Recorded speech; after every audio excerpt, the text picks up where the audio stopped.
I heard the sirens before I saw the flashing lights. That's the first thing I remember when I tell people about the day everything changed in our peaceful cul-de-sac. One warm Sunday afternoon, the quiet suburban air was pierced by distant wails, swiftly growing louder and louder. When the red and blue lights finally arced across my living room wall, I realized with a jolt that the sirens were for me, or, more specifically, for the group of mothers in my house. Several pairs of eyes shot to the front window, fear and confusion mingling in their expressions. Babies stirred in their mother's arms, sensing their caretaker's anxiety. I forced a reassuring smile, though my heart was hammering, while I made my way to the door. "Stay calm, everyone," I said, doing my best to project confidence I didn't quite feel. "I'll handle this." Two uniformed officers stepped up to my porch, their gazes darting from the large, colorful welcome moms sign on my lawn to the row of SUVs and sedans parked out front. I could almost see a spark of curiosity and perhaps relief that nothing dramatic or violent seemed to be happening. The older officer offered a polite nod, resting one hand lightly on his belt, close to his radio. "Ma'am, is this the home of Lydia Thompson?" I nodded. "That's me." "We got a call about public indecency," he said, trying to hide the exasperation in his voice. Concerned citizen claimed there was a disturbance involving nudity. Immediately, I felt heat flood my cheeks, half from indignation and half from embarrassment. "Nudity? Officer, I run a breastfeeding support group for new moms. We have lactation consultations and educational sessions right here in my living room. There's no public indecency going on." He exchanged a look with his partner, who was scanning the scene with a wry twist to his lips, clearly thinking, we were called out here for breastfeeding? I gently pushed the door open wider and invited them to see the group inside, dozen or so young mothers, fully clothed, discreetly caring for their infants. Nothing salacious, nothing indecent. Just motherhood in one of its most natural forms. An audible sigh of relief escaped the younger officer. He lifted his radio to say something, presumably to dispatch, that there was no crisis. But the moment the word "clear" left his mouth, a shrill and determined voice cut through the sticky summer air. Excuse me. Officers, I'm the one who called you, and I must insist you address this public nuisance." That voice belonged to none other than her, the self-appointed queen of the neighborhood. She was the newly elected treasurer of our homeowners association, infamous for snooping into people's personal lives under the guise of community compliance. Around here, we called her HOA Karen, though that wasn't actually her real name. She had the hair blonde highlights teased to improbable heights, and the pointed glare that could wither flowers in a heartbeat. "Ma'am, there's no violation going on here," the older officer said, maintaining polite composure. Her face twisted in outrage. "No violation? They're engaged in unsanitary and immoral behavior right there in broad daylight. Children are seeing this." She made it sound like a tabloid scandal. My cheeks flamed hotter, though I tried to keep my tone calm. "We are inside my home, Karina. It's Miss Porter." She adjusted her bright fuchsia cardigan, adopting the stiff posture of someone who believed she'd already won the argument. "As the HOA treasurer and representative of this community's moral interests, I must object to these gatherings.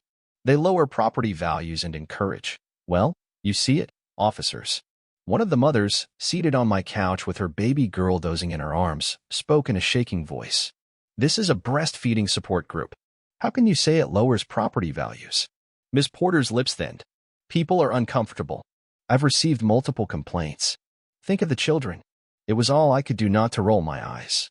The officer's exasperated glance told me he felt similarly. He cleared his throat, stepping in before the tension escalated. "There's nothing criminal here. As far as we're concerned, these ladies have every right to meet in private. Please direct any further complaints to your homeowners association guidelines or speak with the city's code enforcement. We can't do anything about it." Without another word, Miss Porter yanked her smartphone from her purse. She snapped a photo of my front yard and me, standing with the door open, like she was collecting evidence. Then she stormed away in a huff, leaving behind a swirl of expensive perfume and a simmering sense of dread. "I'm so sorry, Miss Thompson," the older officer said, tipping his hat apologetically. "We'll write this up as a non-issue." I thanked them, shut the door, and returned to the living room. Anxiety tied knots in my stomach, but I mustered a reassuring smile. "Let's pick up where we left off, ladies. Everything's fine, just a neighbor who doesn't understand." Despite my confident words, I couldn't shake the feeling that this was only the beginning. If there was anything I knew about Miss Porter, our unstoppable HOA Karen, It was that she didn't give up easily. She had called the police once. She would do it again. Or worse. Stay tuned, because this story was far from over. 2 days after the police visit, I found a bright orange piece of paper taped to my door. My heart sank when I saw the bold letters reading, "Violation notice, immediate response required." I peeled it off, scanning the text. It cited several obscure HOA bylaws about excessive traffic, disturbing the peace, and inappropriate use of a private residence for business. More specifically, it declared that my gatherings were in direct violation of community standards, and that I had 10 days to cease and desist or face steep fines. Despite my frustration, a wry laugh bubbled up in my chest. The reason? I knew for a fact that the so-called bylaws in question had been dusted off from the darkest corners of the HOA rulebook, terms usually reserved for commercial enterprises or unapproved yard sales that block the street. A breastfeeding support group, where each mother quietly parked in my driveway or around the cul-de-sac, was hardly a raucous event. And yet Ms. Porter was on a mission. An hour later, a text from Hannah, a longtime neighbor and friend, buzzed on my phone. "Saw that bright orange paper on your door. You okay?" I replied quickly, "Got an HOA violation." "She's trying to shut down the support group." Hannah's response, "I'll rally some neighbors. We're on your side." The warmth in those words cut through my tension. I slipped the phone back into my pocket, feeling a surge of gratitude. I'm not alone. The next day, I drafted a formal letter of appeal to the HOA, referencing the relevant state law that protected breastfeeding and maternal health education. My argument was calm, logical, and thorough. I've been offering these consultations free of charge, mainly as a volunteer with the county's postpartum care initiative. It wasn't a business, and no commercial transactions took place in my living room. It felt good to state my case clearly, but I also knew there was every chance Ms. Porter would try to bury my appeal. After all, she was on the HOA board, and she took pride in micromanaging the smallest details of the neighborhood. A flurry of texts and social media messages from supportive neighbors poured in throughout the week. Some offered to speak in my defense at the next HOA meeting. Others even expressed interest in joining the breastfeeding support group. Their words gave me strength. 3 days after I mailed my appeal, I received an email from the HOA's general address. "Dear Ms. Thompson, we have received your written response concerning the alleged violation. The board has scheduled a formal hearing to address this matter on the 15th of this month at 7 p.m. in the community center. You are requested to attend. Failure to do so may result in escalating fines. Sincerely, Maplewood Oaks HOA Board." I stared at the message, a swirl of emotions churning in my gut, relief that I'd get a fair hearing, dread about facing Ms. Porter in a more official capacity, and a steely resolve to stand my ground. One thing was certain, the tension was escalating, and the hearing was still over a week away. A few days prior to the scheduled hearing, I decided to host a small get-together in my backyard. Only about 5 neighbors, close friends, stopped by for iced tea and snacks. My husky, Shadow, wagged his tail excitedly, weaving between us for any spare treats. Everyone was abuzz with the same question: what's going to happen at the meeting? Hannah, who lounged on a lawn chair, balancing her toddler on one knee, sighed dramatically. "Karen is going to make a huge fuss. That's what's going to happen. She's going to come armed with technicalities, invented violations, and the moral high ground she thinks she holds." Ugh, I massaged my temples. You're probably right. She's so good at twisting the conversation to make herself look like the guardian of the neighborhood's virtue. Marcus, a kind neighbor known for his impeccably kept lawn, shrugged. On the bright side, maybe we can show up with a larger group. If enough people voice support, the board won't dare side with her. Christina, another dear friend, fiddled nervously with the hem of her shirt. "I just worry about you, Lydia. She's targeting your group now, but who's to say she won't step it up if the hearing doesn't go her way? She has a history of intimidation. Remember when she left those threatening letters on Mr. Patel's door over his fence color?" I swallowed hard, recalling how Ms. Porter had escalated a simple color dispute into a neighborhood scandal. It ended with Mr. Patel repainting his fence just to stop the harassment. "Yeah, I remember," I said softly. "But this is bigger than a fence. It's about helping new moms, and the board can't just ignore the law regarding breastfeeding and maternal health." Hannah reached over and squeezed my hand. "We'll stand with you. Bring the babies, bring the moms. Let everyone see what this group is actually about. Let them see it's about love and support, not scandal." Her encouragement stoked the spark of determination inside me. I smiled, glancing at each friend in turn. Thank you. I might take you up on that. Karen can put on a show, but we're not alone. Word traveled fast around Maplewood Oaks that the upcoming meeting would be a showdown. Both curiosity seekers and well-intentioned neighbors planned to attend. Ms. Porter seemed to relish the attention. She circulated flyers about restoring decency to our community, listing supposed reasons my support group was inappropriate. It was laughable. Words like indecency and immoral exposure appeared multiple times. She's going all in on the moral angle, Hannah muttered when she showed me the flyers she found stuffed in her mailbox. Of course she is, I groaned. Anything to stir panic and win people over. 2 days before the hearing, as I walked shadow around the block, I passed by Ms. Porter's immaculate lawn. She was out there, wearing oversized sunglasses and carefully pruning her rose bushes. She paused when she saw me, then said with a saccharine smile, "Beautiful day, isn't it? Perfect for respectful, law-abiding outdoor activities." I ignored the barb, refusing to be baited. "Yes, it is." She stood up slowly, resting her gloved hands on her hips.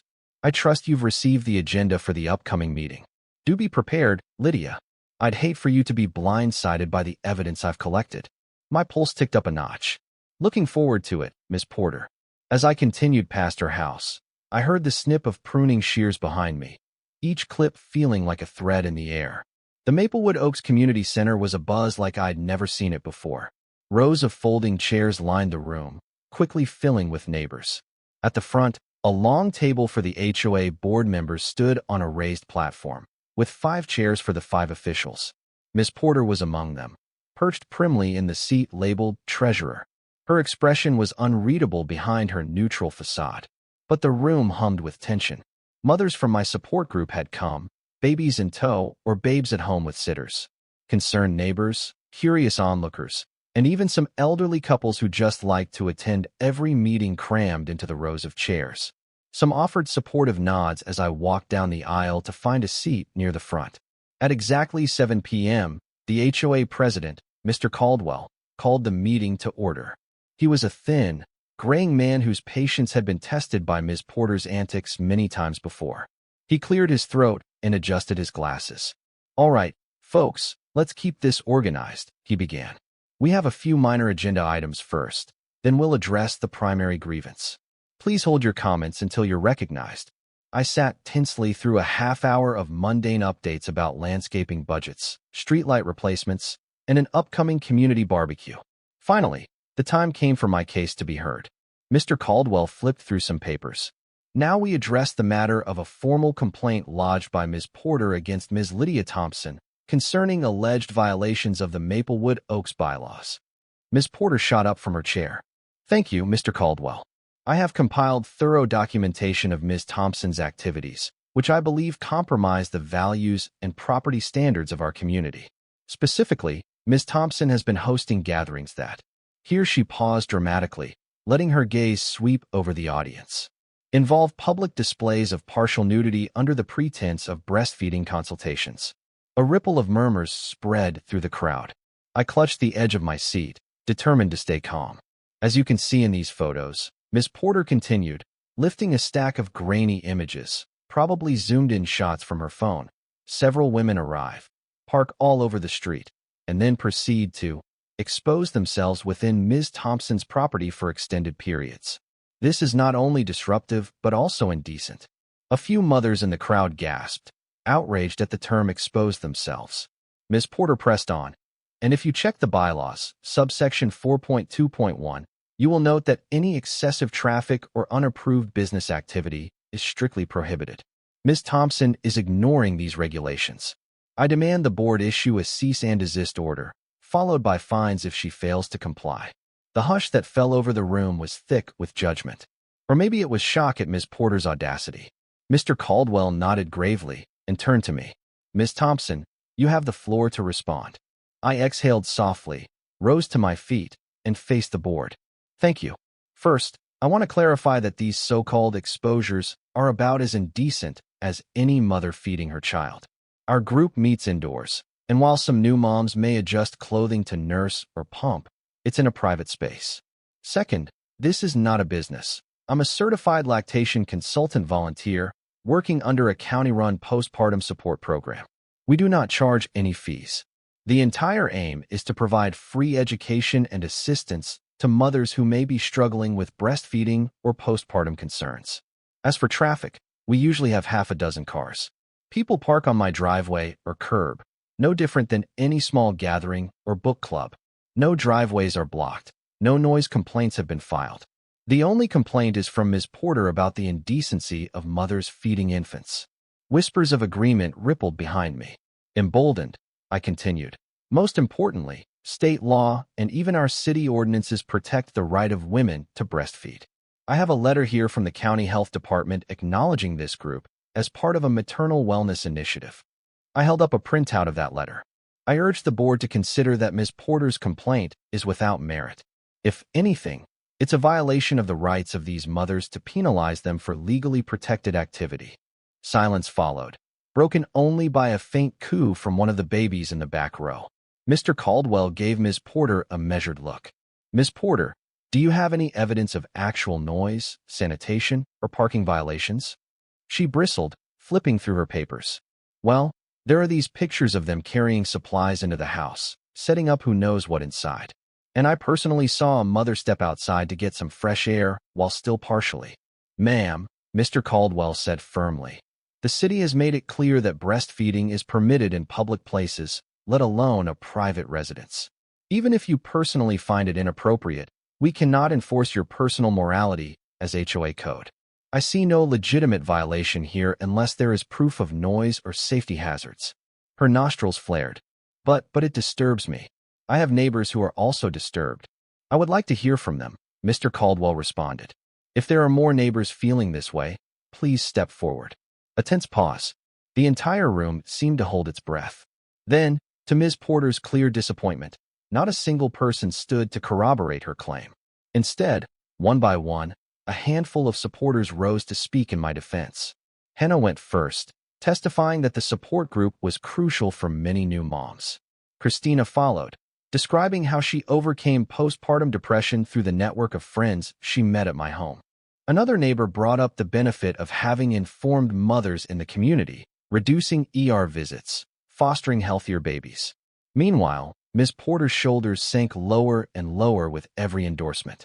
Finally, Mr. Caldwell nodded. It appears we have overwhelming testimony that Ms. Thompson's gatherings are beneficial and not in violation of any specific HOA bylaw. The board will deliberate briefly. They retreated into a small side office. 10 minutes later, they returned. Mr. Caldwell's voice carried through the silent hall. We, the board, find no reason to uphold Ms. Porter's complaint or penalize Ms. Thompson for these gatherings. No action will be taken. A wave of relief crashed over me. Hannah hooped quietly, and a smattering of applause echoed through the hall. Ms. Porter's face was a storm cloud of indignation, but she kept her composure. Therefore, Mr. Caldwell concluded, we consider this matter closed. Before I could fully rejoice, Ms. Porter stood abruptly. I want it on the record that this is a mistake. Maplewood Oaks is becoming a place where anything goes, and we're ignoring the moral fiber that made this neighborhood great. Her glare zeroed in on me. Mark my words, you will regret this. The hush that followed was thick with discomfort. Then Ms. Porter spun on her heel, nearly toppling her chair, and marched out of the hall. A collective exhale spread through the room as if everyone had been holding their breath. Hannah squeezed my hand with a triumphant smile. We won. I nodded, the tension in my chest easing just a bit. But there was a knot in my stomach, warning me that Ms. Porter's parting shot wasn't an empty threat. She would surely retaliate.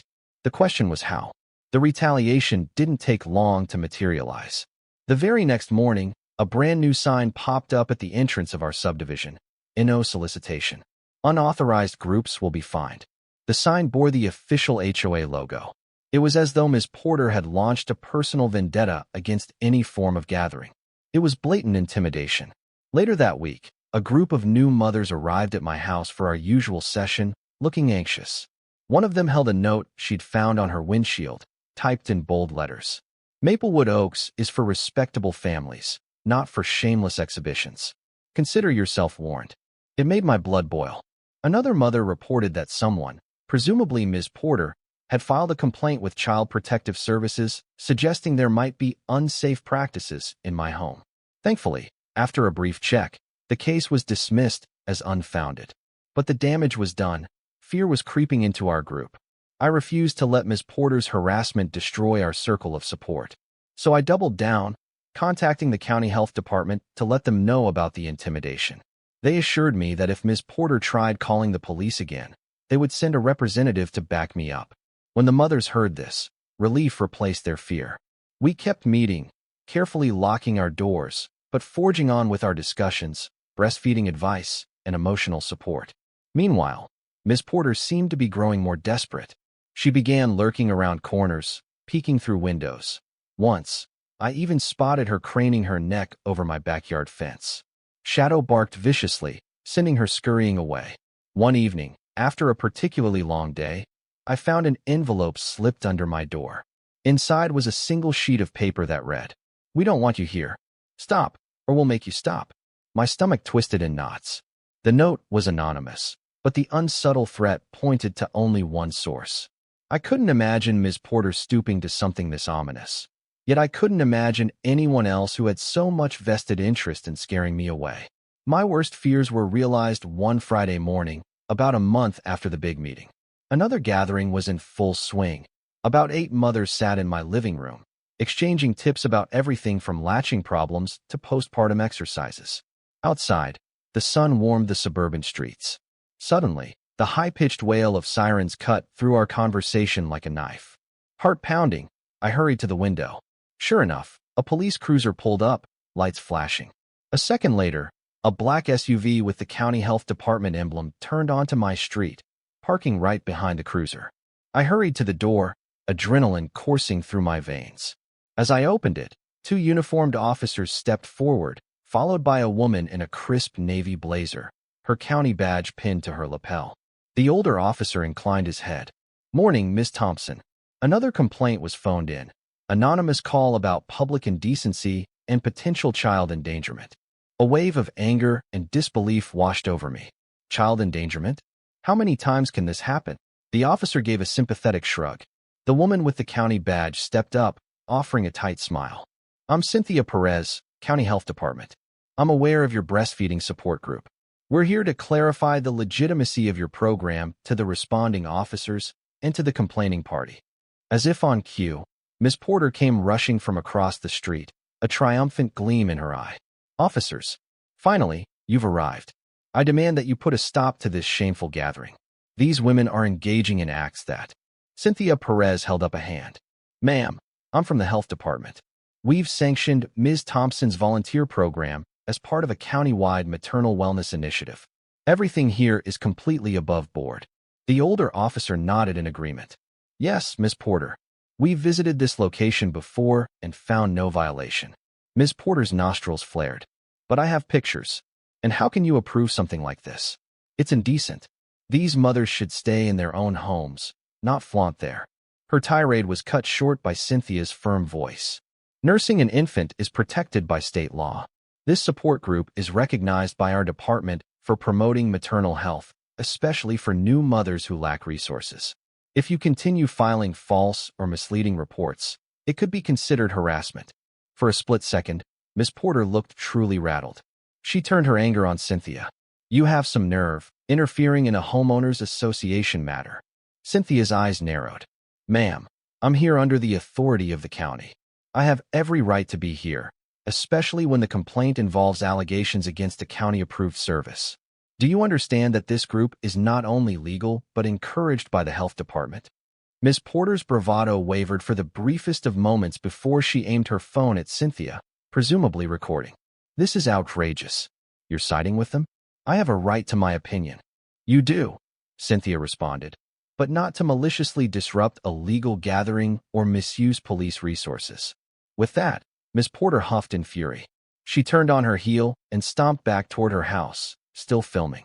The officers glanced at each other, relief evident on their faces that this confrontation had ended peacefully. Cynthia offered me a small, encouraging smile. "We're sorry for the disturbance, Miss Thompson. We appreciate the support you're giving these moms. If you run into any further issues, contact our department directly." We're well aware of your case." I thanked her profusely. The officers and Cynthia departed, leaving me with a mixture of relief, exhaustion, and a flicker of triumph. I turned to the wide-eyed mothers in my living room and tried to convey calm. "It's over for now. Let's continue, shall we?" They nodded, some still clutching their babies protectively. The tension in the air was palpable, but we pressed on, determined to keep our focus on the positive. Over the following week, news of the police call and the dramatic showdown with the county health department spread like wildfire. More neighbors, especially parents, rallied around me. While Ms. Porter sulked in her pristine home, refusing to make eye contact with anyone who questioned her, the rest of Maplewood Oaks largely stood by our side. Small acts of kindness started appearing on my doorstep. A plate of cookies with a note reading, "Thank you for helping moms in need." A bouquet of flowers from an anonymous supporter with a simple card, "You are doing the right thing." Social media lit up with supportive posts praising the volunteer group and condemning Ms. Porter's repeated attempts to shut it down. A few people tried to remain neutral, suggesting we all just work it out, but the majority recognized Ms. Porter had gone beyond reason. One Saturday, I held a slightly bigger event, a breastfeeding workshop where a certified midwife gave a talk on postpartum depression and coping strategies. Attendance soared. Moms from neighboring communities joined in, forging friendships and sharing invaluable information. Despite the occasional suspicious car or Ms. Porter's watchful eyes, the event concluded without incident. The presence of so many supportive families seemed to deter her from making another scene. I was beginning to hope she might have finally learned her lesson, but I should have known better. It was nearly midnight when a startling noise jarred me awake. My heart pounded as Shadow barked frantically from the living room. A strange glow flickered through the windows. Something was on my lawn. Throwing on a robe, I rushed outside to discover my "Welcome Moms" sign ablaze. Some malicious person had poured lighter fluid on it and set it alight. The flames licked dangerously close to the edge of my flower bed. Horrified, I dashed for the garden hose, fumbling with the nozzle. Within seconds, I managed to douse the flames, but the sign was charred beyond recognition. My hands trembled as I called the fire department's non-emergency line, then the police. When the cruiser arrived, 2 officers combed the area, discovering a half-empty canister of lighter fluid discarded near the curb. No cameras had captured the perpetrator. No witnesses had seen them come or go. It was an act of intimidation in the cloak of darkness. I was furious, frightened, and strangely resolved all at once. I had no concrete proof it was Ms. Porter, but her threats and hostility made it impossible not to suspect her. The officer took my statement. "You should consider installing security cameras," he advised gently. I nodded, hugging myself against the chill of the night. "I will. Thank you." As they left, Shadow whimpered, nudging at my leg. I stared at the ashes of the sign, sadness welling in my eyes. It wasn't about the sign. It was about sending a message, stop, or else. The question was, how far would Ms. Porter go? After the arson incident, the neighborhood was abuzz with outrage and concern. Hannah, Marcus, and Christina came by the next day, each wearing expressions of shock and anger as they stood on my lawn, surveying the blackened patch of grass. "This is insane," Marcus fumed, hands clenching into fists. "We can't let her get away with something like this." Christina added, "Is there any way to prove it's Ms. Porter? Or at least make the board hold her accountable?" I shook my head, frustrated. No direct proof, and Ms. Porter's cunning enough not to leave a paper trail. The police can't do much without evidence. Hannah's eyes narrowed. "We can gather our own evidence. Set up cameras, maybe coordinate with neighbors who have doorbell cams. If she's creeping around at night, we catch her in the act." It was a bold plan. After all, Ms. Porter seemed to thrive on sneaky tactics. But the seeds of an idea took root in my mind. If we could find a way to encourage Ms. Porter to reveal her hand, while we had cameras rolling, then maybe we could finally get the proof we needed. A few days later, I installed discrete security cameras around my front porch and backyard. Marcus, who was something of a tech whiz, helped adjust their angles for maximum coverage. Meanwhile, Hannah spread the word among other neighbors who had doorbell cams, asking them to keep an eye out for suspicious activity, especially at night. We didn't want to entrap Ms. Porter. We just wanted to protect ourselves. If she came skulking around my property again, we'd have video evidence to give the police. Days passed. The tension remained high, but Ms. Porter showed no sign of open retaliation. She did, however, send a scathing email to the entire HOA mailing list about the vandalism fiasco, insinuating that I'd staged the incident for attention. She offered no evidence, just sneering remarks about fabricated drama. It was infuriating, but also a relief. She was obviously shaken that the community stood firmly in my corner. Even her usual allies on the board had fallen silent, not rushing to her defense the way they once did. Finally, we caught a break, though I couldn't have predicted how it would unfold. It was close to midnight again when my phone buzzed with an alert from the motion detector linked to the new security cameras. My heart jumped into my throat. Quietly, I tiptoed to the window and peeked out. Sure enough, a figure in dark clothing stood near the edge of my driveway. They paced back and forth, as though mustering courage. Then they gingerly approached my porch, bending down as if to place something near the front door. Shadow began barking. My phone screen showed the live feed. The figure wore a hooded sweatshirt, but I recognized the posture, the shape. Was it Miss Porter, or someone she sent? Anger and fear warred within me. I dialed 911, whispering the situation. The dispatcher assured me officers were on the way. Then came a twist I never anticipated. A different set of headlights turned onto my street. Another car slowed down in front of my house. Perhaps spooked, the prowler straightened abruptly, sprinting into the shadows around the corner of the house. My heart hammered as the headlights belonged to the police cruiser. They parked quietly, without sirens. Two officers stepped out, scanning the area. I slipped out my back door to meet them, pointing toward the side of the house. They ran around that way. One officer stayed with me, while the other crept around the corner. Silence fell. Even Shadow's barking subsided into a low growl. Minutes felt like hours, until suddenly, the hush was broken by a startled cry. The officer had found the prowler. Footsteps scraped on pavement, followed by a terse shout. Freeze. Hands up. In a surreal moment, I saw the figure pinned in the glare of the officer's flashlight. The hood fell back, revealing Ms. Porter's furious face. She held something small in her right hand, a piece of chalk or charcoal. The officer forcibly guided her toward the cruiser, speaking into his radio. My stomach churned as I realized she might have been about to write something obscene or hateful on my doorstep, or worse. Miss Porter's eyes blazed when she noticed me. You set me up? You're a manipulator. This is all a witch hunt. That's enough, ma'am, the officer commanded, placing her in handcuffs. Trespassing on private property, attempted vandalism. This is serious. You can't do this, she hissed, trying to jerk away. I'm on the HOA board, the officer replied dryly. That's not a get-out-of-jail-free card, ma'am. Adrenaline still surged through my veins as I watched Miss Porter get led to the police cruiser. Part of me felt relief, part of me felt shock, and part of me felt sadness. This was a woman so consumed by her own self-righteousness that she'd committed crimes to prove her point. As the officers began to drive away, Miss Porter's final words were a haughty shriek. I'll sue you all. You'll see. In the days that followed Miss Porter's arrest, the neighborhood buzzed with an odd mixture of fascination and horror. The rumor mill churned. Some folks were stunned that Miss Porter had stooped to late-night vandalism. Others claimed they'd seen it coming for a long time, given her pattern of harassment. Meanwhile, the police forwarded a report to the HOA board, detailing Ms. Porter's attempted vandalism, trespassing, and prior history of false police calls. That scandal put tremendous pressure on the board. The board convened an emergency session to address the issue. Word on the street was that Ms. Porter faced a vote for removal from her treasurer position. I didn't attend that meeting. Truthfully, I'd had my fill of HOA drama. Instead, I learned the outcome through neighbors. The board unanimously voted Ms. Porter out. She was stripped of her position and officially reprimanded by Maplewood Oaks. A special election would be held to replace her. A few days later, Ms. Porter posted bail, returning to her home with a simmering fury. She avoided all neighbors, refusing to acknowledge them. Rumors said she was quietly trying to sell her house to leave Maplewood Oaks altogether.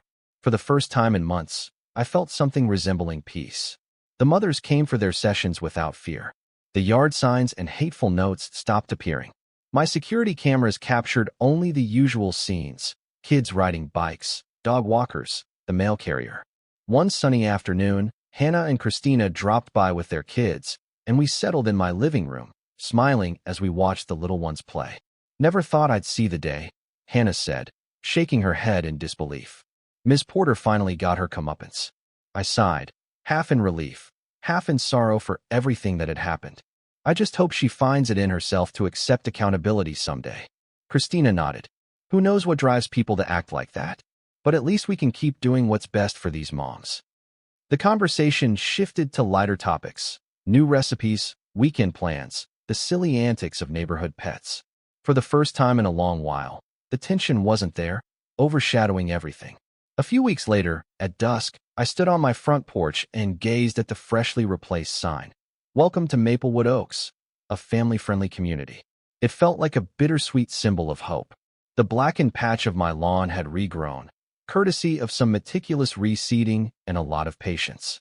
In many ways, the entire neighborhood was in a time of healing and renewal. The board welcomed nominations for a new treasurer. Hannah was among the top suggestions. Several mothers from our group were happy to support her candidacy, looking forward to more compassionate leadership. As for Ms. Porter, I seldom caught sight of her. She mostly stayed indoors, her once pristine lawn beginning to wilt from neglect. Occasionally, I'd see a real estate agent's car in her driveway, and that told me everything I needed to know about her plans. Though I still felt uneasy about her last threat, talk of a lawsuit. No legal papers had arrived in my mailbox. My attorney friend assured me that Ms. Porter's case would likely go nowhere, especially given the police record of her trespassing. The final sense of resolution came one Sunday afternoon, when the county health department organized a public workshop at our local park. They recognized me and my group for our contribution to maternal wellness. In front of a modest crowd of families and officials, Cynthia Perez gave a short speech about the importance of community-based support for new mothers. She smiled at me from the little platform. Lydia Thompson has shown true dedication in offering a safe space for women to learn, share experiences, and receive guidance on breastfeeding and postpartum care. In recognition of her volunteer service, we present this certificate of appreciation on behalf of the County Health Department. A wave of pride and emotion washed over me as I walked up to accept the certificate. The applause was warm and genuine. I cast a quick glance around, both moved and overwhelmed by the support. My gaze lingered on Ms. Porter's house in the distance, hidden behind a cluster of trees. I wondered if she was watching from a window, seething in her bitterness. Either way, I no longer felt threatened. My neighbors had rallied behind me. The health department had endorsed my work. Even the law was on our side. 2 weeks after I received the certificate, Ms. Porter's house officially went on the market. A for sale sign appeared on her front lawn, complete with a red, white, and blue banner touting "Move-in ready." I couldn't deny the relief flooding my chest when I saw that sign. Word was that Ms. Porter, facing charges of trespassing and vandalism, decided to move to avoid the shame of a trial in her own community. Her lawyer and the HOA were negotiating some kind of settlement. Unbeknownst to me, but it made sense that she wanted a quiet exit. Meanwhile, Maplewood Oaks breathed a collective sigh of relief. The day Ms. Porter packed a moving truck and drove away, a few neighbors watched discreetly from behind their curtains. No one gloated publicly, no one taunted her. She left with her dignity in tatters, but no official farewell. When the moving truck disappeared down the street, Hannah texted me, "She's gone. This neighborhood can finally find peace." I stepped outside with Shadow, letting the dog sniff around the freshly cut grass. It felt almost surreal, the quiet normalcy of it all. A sense of closure settled over me, but also a renewed appreciation for the power of community. In the following months, we continued our breastfeeding support sessions without incident. We expanded to include postpartum workout groups, bringing in local fitness instructors who specialized in postnatal classes. The group thrived. Mothers felt safe, supported, and at home. Months later, I found myself at a community picnic in our local park. It was a bright, sunny day. Laughter echoed through the air as kids chased each other, squealing with delight. Several mothers from my group sat together on blankets, some breastfeeding their babies openly, chatting comfortably without any fear of judgment. The rest of the neighborhood milled about, grilling hot dogs, playing catch, enjoying the pleasant weather. Hannah, now officially elected as the HOA treasurer, approached me with a wide grin, clipboard in hand. "Lydia, guess what?" I raised my eyebrows. "What's up?" She pointed to the top of her clipboard. I've just gotten approval from the rest of the board to sponsor a monthly maternal health workshop in our community center. We can use HOA funds to cover any guest speaker fees. My eyes lit up. That's amazing. You mean we can expand these workshops to help even more mothers? Exactly, she said. We'll do it properly. Advertisements, official signups, maybe even coordinate with the hospital down the road. It's a brand new Maplewood Oaks, if you ask me. A place where mothers are celebrated, not harassed. Emotion welled up in my chest. I glanced around at all the families thriving in this once tense neighborhood. Thank you, Hannah. You have no idea how much this means. Everyone deserves support during such a vulnerable time in their lives. She shrugged modestly. Well, you paved the way. We just had to push that old negativity out and let the positive energy in. We chatted a bit longer about the workshop plans, imagining how many more mothers could find help and comfort. As we spoke, I felt a wave of peaceful satisfaction. All those months of turmoil, police visits, threats, vandalism, had led to this day, a day where the cause we believed in was not just tolerated but actively embraced by the entire neighborhood. Standing there in the sunshine, the hum of cheerful conversation all around, I remembered the call to stay tuned I'd made on that very first day the police arrived. At long last, it felt like the story had found its conclusion, a triumphant, heartfelt resolution. Ms. Porter's reign of terror was over, and Maplewood Oaks was stronger because of it. Sometimes, justice arrives in the form of community unity and a final departure by the one who caused all the discord. We didn't chase Ms. Porter out with pitchforks. We simply exposed the truth, protected each other, and refused to bow to fear. And so our quiet, family-oriented neighborhood returned to peace.